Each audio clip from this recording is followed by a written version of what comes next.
ఈ మూవీని మన టీఎఫ్ఐలో వేరే యాక్టర్ చేసి ఉంటే ఎలా ఉంటుందో తెలుసా బాబాయ్?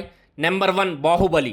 బాహుబలిని రాజమౌళి గారు ప్రభాస్తో కాకుండా అల్లు అర్జున్తో చేసి ఉంటే ఇలా ఉండేది బాబాయ్. అదే పవన్ కళ్యాణ్తో చేసి ఉంటే ఇలా ఉండేది.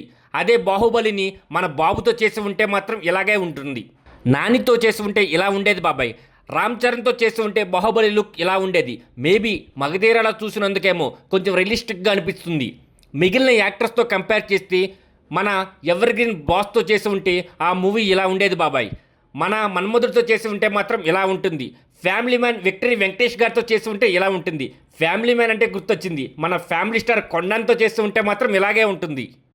లాస్ట్ బట్ నాట్ లీస్ట్ మన తెలుగు ఉరుమల దేవుడు బాలయ్యతో కానీ ఈ మూవీ చేసినట్లయితే రాజమౌళి గారు ఇలా ఉంటుంది. వీళ్ళలో ఈ మూవీ పోస్టర్ బాగా ఎవరికి సెట్ అయిందో కింద కామెంట్ చేయండి.